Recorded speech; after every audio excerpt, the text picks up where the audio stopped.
comm channels repeating one directive. Execute Order 66. Yeah, I heard that too. What's Order 66?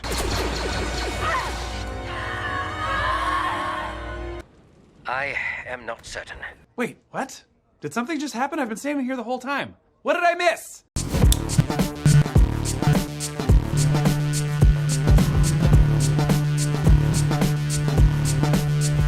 Hello everyone, it's 2FAST2MOVIE.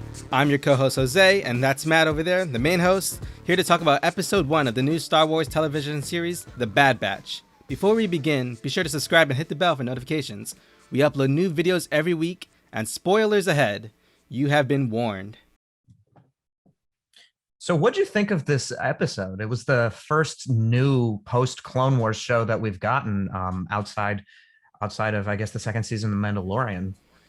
Yeah, it's definitely a big breath of fresh air, I think, for Star Wars on Disney Plus, because we mostly just gotten, was it just Rise of the Skywalker? I think. Yeah, so it's definitely something I really wasn't. I actually wasn't sure about what to expect when I first heard about it, but seeing that it takes place right after the Clone Wars, or at least even right at the end of Clone Wars, it got me very intrigued. For my part, I was confused when they announced a new animated series and it was this, because a lot of people were expecting like a sequel show to Star Wars Rebels or something like that, or something focused on characters that we were a little bit more familiar with. And so I didn't know how this was going to look, just because it was based off of characters who admittedly had a 4-episode arc in the final season of Clone Wars. And so it's not like we didn't know who these characters were. I just was a little bit taken aback. But after seeing this episode, I'm pretty sold on the concept. Yeah, it definitely was a bit of a surprise to see, oh, the Bad Batch, really? This is the show they're going with? And so far, it's a pretty good start, I think. Yeah, and it's especially because there's about a million different shows they announced. But let's get into what happened with this one. So we pick up at the tail end of the Clone Wars, and this is signified by the logo of the Clone Wars burning away to reveal the new Bad Batch title card. And you even have a bit of the old Clone Wars voiceover. And Jedi Master Depa Billaba and her Padawan Caleb Doom are fighting a losing battle against an army of droids on the Battle of Collar. And things are looking pretty bleak for them until Clone Force 99, aka the Bad Batch, who are comprised of their leader Hunter, their marksman Crosshair, their tech guy Tech, their muscle guy Wrecker, and Echo, who is a returning character from Clone Wars, come in and save the day. All of a sudden, Order 66 gets instituted, and the clones turn pretty quickly on Depa Billaba. But because Clone Force 99 are genetically altered to the point where the inhibitor chips that caused the clones to follow Order 66 in the rest of the series aren't there with them, they don't know what's happening any more than the Jedi do. And so Hunter allows Caleb Doom, the surviving Padawan, to escape, while Crosshair, who is dealing with a bit of the inhibitor chip, tries to hunt him down, causing a bit of friction between the two. Later on, the group returns to Kamino and finds that the Galactic Republic has now become the Empire. And they also meet Omega, who seems to be a medical assistant of the Kaminoans. Omega is revealed to be a female clone who is enhanced kind of the way that they were, or defective, quote unquote, the way that they were, but they don't realize this until the tail end of the episode that she's one of them. And this is unique because she's the first female clone that we've met. Admiral Wolf Tarkin comes to Kamino to assess the necessity of continuing the cloning program, as now that the Empire is the dominant power in the universe, as opposed to using cheaper labor with conscripted soldiers. And to this end, they put Clone Force 99 through a series of escalating tests. First against the Citadel kind of test, where they're going against, I guess, their version of blank lasers.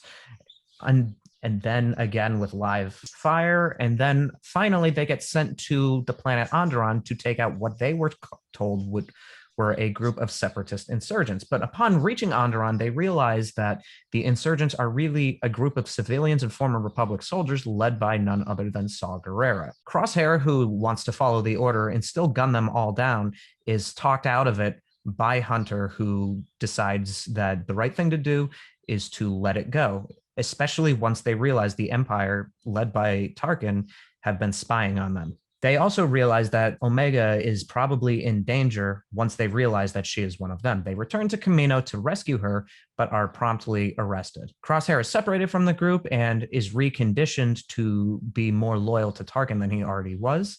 Meanwhile, Hunter and the rest of the group escape from prison with Omega in tow, and they find themselves in the middle of a tense showdown with Crosshair. And after fire gets exchanged, Omega saves the day by shooting the gun out of Crosshair's hands, which allows everybody the chance to escape. At the very end of the episode, they're flying off into space, and Hunter says that he knows a guy that they can link up with, and the episode ends.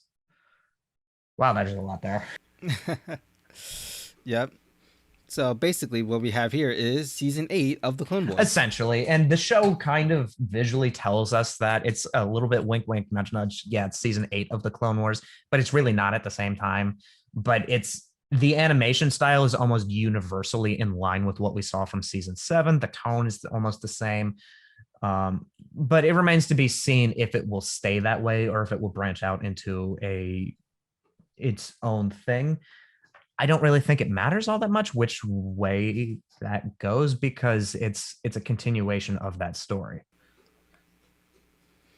Right. And it definitely gives off the big vibes of being, well, what's the word for it? Carrying the back or of Clone Wars, just picking up right where it left off. Yeah, pretty much. Well, the other thing is that we see almost right off the bat other characters from the universe. So you see Tarkin, but more interestingly, we see Caleb Doom and Depa Billaba. For those of you who might not know, Caleb Doom is one of the main characters of the show Star Wars Rebels, which is set about 15, 16 years after the events that we're watching right now. And so it's interesting to see his origins. And I don't imagine we'll see him again, at least not much. But it was interesting that they started out with a character that we know in a setting that we've never seen him in. Yeah, that's one of the things I really like about this episode, at least right now, because we saw Kayla, we saw Tarkin, we saw Saul Guerrera, we see just a good amount of the Star Wars characters that we mostly knew recently, and well, Caleb giving a little bit more time, but we just get like a good feel for where they were at this point in time. I agree. And I think that using Caleb as the focal point for the Order 66 scenes was a really, really good way to immediately invest the audience into what was happening, because this is probably the first time that we're not seeing these through a Jedi's point of view. We're seeing these from clones, similar to kind of what happened in season 7, but they're clones who don't have the Order baked into them for one reason or another. And so they're just baffled by what's going on, but they're still part of the clone army, and they don't get, at least not right away, arrested or anything. And so it was interesting to get kind of like a slight outsider perspective on those events when we had been seeing them so many times through Jedi's perspective, like Fallen Order, season 7, Revenge of the Sith, etc. Right. Because even though the Bad Batch is essentially part of the Order and the Empire, in this episode, they pretty much end up on the run. And now we definitely see not just from before the Jedi's outputs, we see what it's like to, I guess, basically be a defective clone. Yeah, and one of the best parts about the show Clone Wars and was that it allowed each of the clones to establish their own identities. And so a lot of the best episodes were episodes that didn't feature Anakin or Ahsoka or Obi-Wan or Darth Maul, and it just focused on people like Captain Rex, Fives, Echo, who, as a quick refresher, was part of that unit early on in the show until he seemingly gets killed, but he gets captured and experimented on by the droid army until he gets rescued. And so that's how he ends up with them. So they even make a point of saying he's not one of the developmental clones. He's what they call a reg, that just happened to kind of fall into this situation, quite literally. Yeah. For a quick refresher, do you remember when Echo was a I kidnapped? Because I believe it might was have missed about that. halfway through. I believe it was about halfway through season 3. There's an episode where they're trying to rescue a Jedi and a then Captain Tarkin, who are stuck on this like prison on like a lava planet. It's not Mustafar. I think it's, I don't remember the name. And so that was Clone Wars' introduction to Tarkin. But there's a scene where Echo kind of gets like shot off of a cliff, and then that's just the last you see of him. And because people die left and right in that series, you don't think anything more of it until a few seasons later when it's revealed that no, he's still alive. And so that was part of the plot arc of the initial Bad Batch episodes that we received as part of season 7. Right. It's actually funny because of right before I watched this episode, I actually watched, what's her name, Maggie Simpson, the small little short about it, because at the end they make a joke about the Star Wars rules, and the very first one or the second one was characters don't die. The main characters don't die. And if they do, it has to be this grand epic scene. Yeah, pretty much. Yeah, there's a pretty famous reversal that happens in Rebels involving one of the most popular Star Wars characters out there. And if you haven't seen Rebels, I'll just hold my peace on that one because technically it takes place chronologically afterwards. What do you think of the Bad Batch themselves out of the characters that now that we've gotten to see them a little bit more in their own element? Well, definitely compared to, I guess, the generic clones, for blunt words, they're very unique. They're very interesting.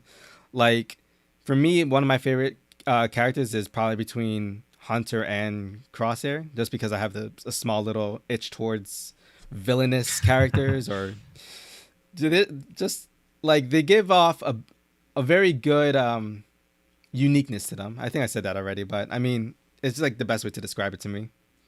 Yeah, I agree. One of the reasons why it was a little bit baffling that they went Bad Batch when it was first announced is because in the initial episodes featuring them, they weren't the main characters of those episodes. They were just kind of there helping out with the mission. Those episodes were primarily, Captain Rex, like he was the main character of those episodes, and it was about him trying to recapture or free his friend. In the Bad Batch episodes, they all just kind of seemed like they were like 80s action movie stereotypes a little bit in one way or another. And I mean, fuck, the tech guy's name is Tech.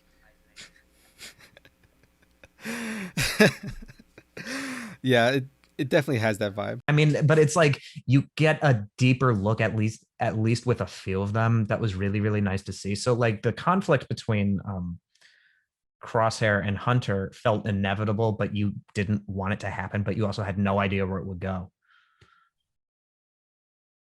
Right. So, to move on a little bit, we do know that their next stop is J19, and that they have someone to link up with there. Do you have any ideas about who that could be? I don't know, because they ostensibly they could still be in contact with Captain Rex, but if this is happening right around the same time season 7 is happening, or maybe like shortly thereafter, I don't know if they'd have any way of knowing if A, Rex is still alive, or B, where to find him if he is. So I don't want to say it's Rex, but I think they're kind of teasing that it is. But I can't imagine who else it would be just based on what we've seen so far. Right. I'll be honest, my very first thought was hopefully was Ahsoka, but I think that would definitely make this more actually like season 8 of Clone Wars, and I don't think they want to go that route.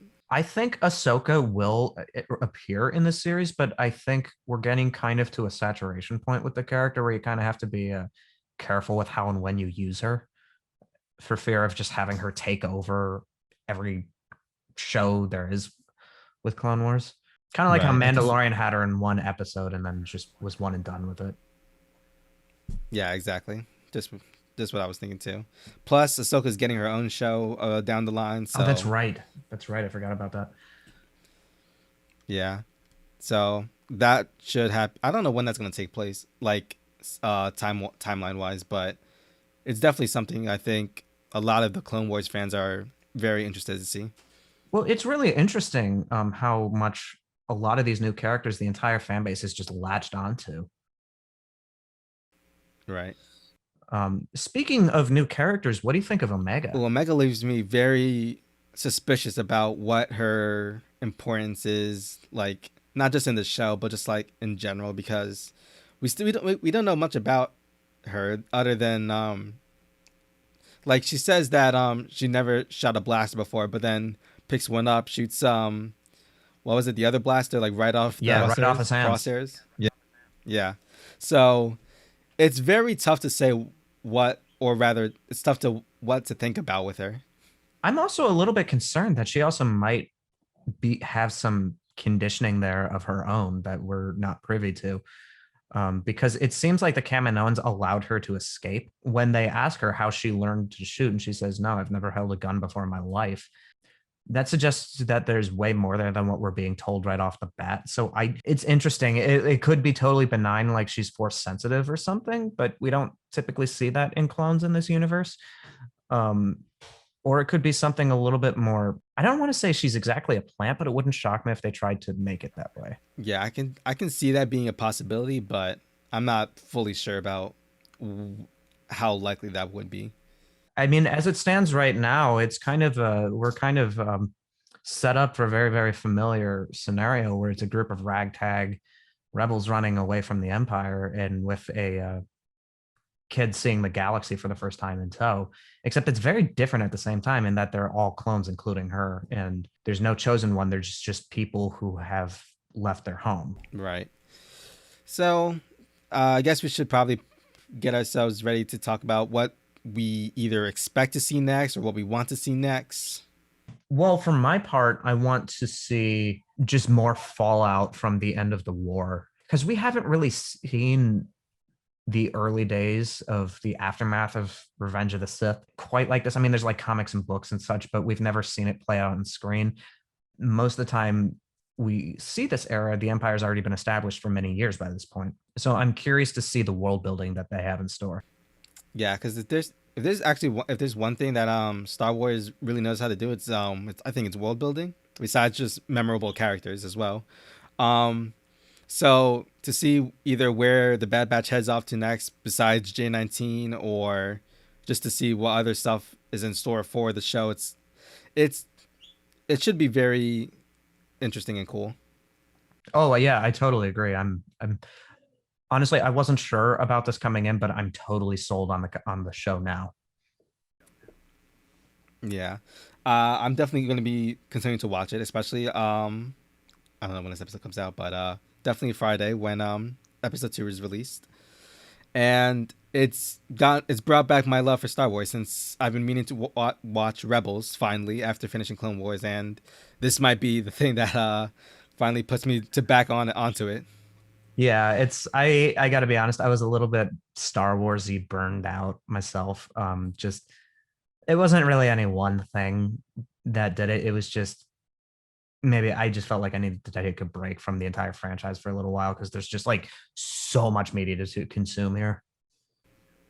Right. Especially when they announced, I don't know, what was it, like 10 shows, I think? It was like they're doing the Marvel thing where a bunch of them are like limited one-off series, and then there's a couple of shows, and then I think they even announced a few like one-off movies, or like Taika Waititi's getting a trilogy of movies. So there's a lot there, and then that's not even taking into account all the various video games they have in mind. Like I imagine they're doing a sequel to Fallen Order right now. Oh, real quick, as far as the Kaminoans go, it makes me wonder, because it seemed that they're setting up a scenario where they're at odds with the rest of the Empire. There was a subplot, and oh my god, I cannot believe I remember this. The original Star Wars Battlefront 2, if you remember playing that, one of the story missions involves the Kaminoans activating a group of rebel clones to fight the Empire, and then you play as Boba Fett trying to stop them. All I'm saying is that there's precedent for that kind of thing. So when like maybe they're heading down that road. I don't know.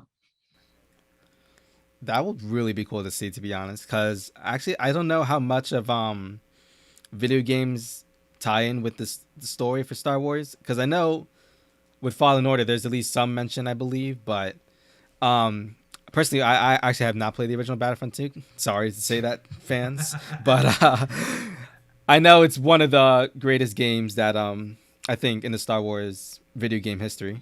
So I'll probably watch a playthrough of it or something. Yeah, I don't know. Maybe they're not doing that at all. It's just a parting thought from me. No, I get you. Yeah, it still would be cool to see though. But yeah, I believe that wraps up our conversation for episode 1. Would you say so, Matt? Yeah, no, I feel pretty good with where we're at. Be sure to like, comment, and subscribe, and ring that bell for notifications. We recently wrapped up covering Invincible and Falcon and the Winter Soldier, as well as a bunch of movie sequels on our podcast, The Return of the Movie, which you can find wherever you get podcasts. We also have other shows in the comedy and commentary world, including Interview Philly, which just got into a couple of film festivals, including being a finalist for the Independent Shorts Awards, so be sure to check it out. And hey, it's 2FAST2MOVIE. May the 4th be with you.